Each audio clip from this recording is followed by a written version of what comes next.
Hello भाइयों और बहनों, कैसे हो आप सब। मैं रतिकांत आपको स्वागत करता हूं और एक नए ब्लॉग में।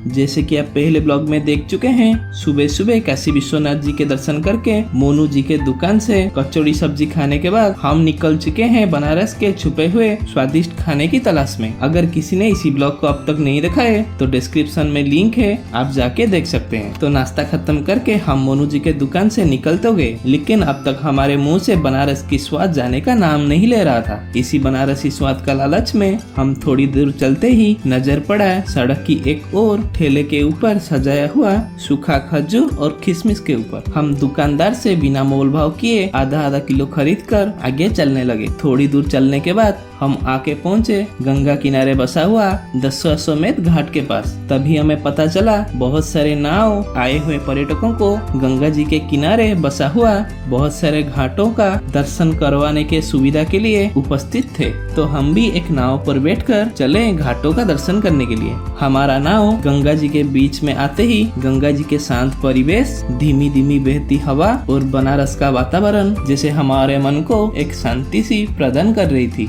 इसी बीच हम सारे घाटों का दर्शन करने के बाद हमारा नाव आके किनारे लग चुका था। हम नाव से उतरकर सड़क पे थोड़ी आगे चलने के बाद हमें नजर आया एक दुकान पे सजाए हुआ कैंडीज के ऊपर। तभी हम दुकान पे घुसते ही देखा बहुत सारे अलग अलग प्रकार के कैंडीज, पान मसाला, अत्तर वहाँ पे उपलब्ध था। हम उसमें से कुछ पसंदीदा चीज लेकर चले दोपहर का भोजन खाने। खाना खाने के बाद उसी बाजार में घूमते घूमते कब समय बीत गया पता ही नहीं चला। तो सूरज ढलते ही हम पहुँच गए 80 घाट के पास आरती देखने के लिए। 80 घाट के द्वार के पास हमें दिखने मिला सीख पे सजाया हुआ तंदूरी मोमो। तो हम जल्दी से जाके एक पनीर मोमो और एक वेज मोमो ऑर्डर करते ही वहाँ पर खड़े हुए भैया ने 2 सीख निकाल के आग पे सेकने लगे। थोड़ी देर में देखते देखते ही हमारा तंदूरी मोमो रेडी हो चुका था। मोमो हो जाने के बाद भैया ने सीख से मोमो को उतार के प्याज, लाल चटनी, क्रीम, चाट मसाला और नींबू डाल के अच्छे से मिलाने के बाद थाली में परोस के हमें थमा दिए। लेकिन मोमो का स्वाद मुझे कुछ खास नहीं लगा। मोमो खाने के बाद हमारा नजर पड़ा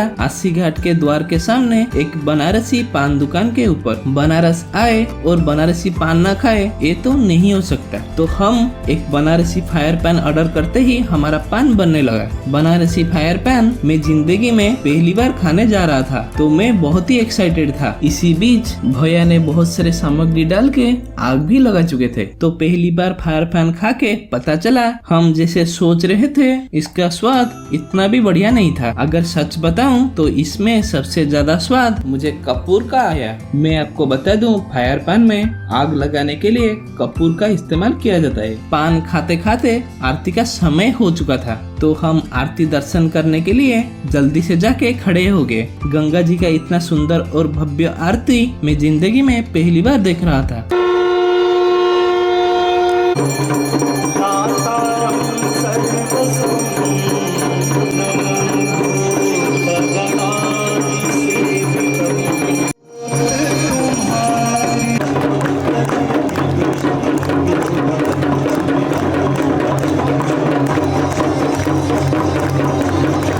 हम आरती दर्शन करके प्रसाद ग्रहण करने के बाद हम चले और बनारसी खाना एक्सप्लोर करने।